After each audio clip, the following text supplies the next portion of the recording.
तपाईँहरू अनि thank you welcome सुता आन्टीलाई टिस्यु लिएर आउँदा आन्टीले पल्लो कोठा यदि देखाउनुहोस् न तिमीहरूले रातो टिका सानो लगाइदिनु धेरै ठुलो नि फेरि हुन्छ यसमा हालेर देऊ ल भाइलाई ल खाऊ फुल लगाइदिनु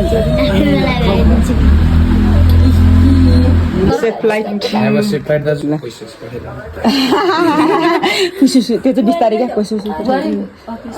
यसमा राखाइदेऊ न त्यो भाइहरू बहिनीहरूलाई ल खानु पर्दैन उनीहरू पक्का खान्छन् नभए छोटै अब काटेर खाँदिउँ ल अहिले मलाई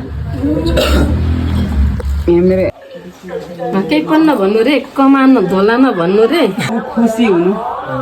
जहाँ बसे नि खुसी हुनु सुखी हुनु अनि आमा बाउको नाक काट्ने काम कहीँ गरेर नगर्नु शिर सधैँ उच्च राख्ने काम गर्नु त्यो भए पुग्यो हामीलाई केही छैन आमा बाउले पैसा भएर हुने होइन इज्जत सम्मान गऱ्यो भने चाहिँ ल अब सेफ लाइफ एउटा फोटो हाल्यौँ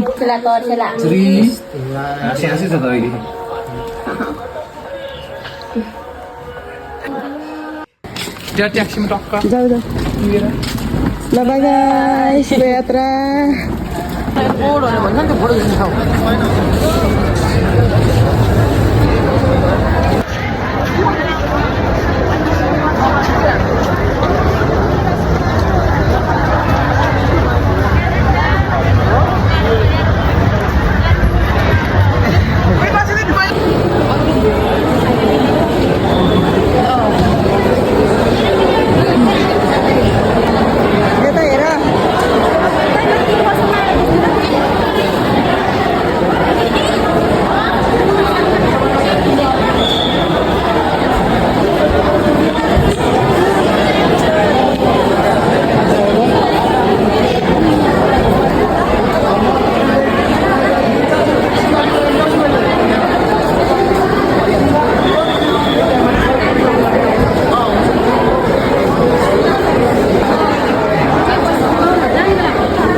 पानी थिएन ल न गाग्री लिएर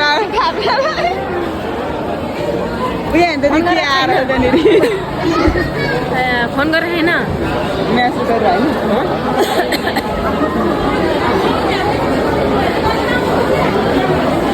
होइन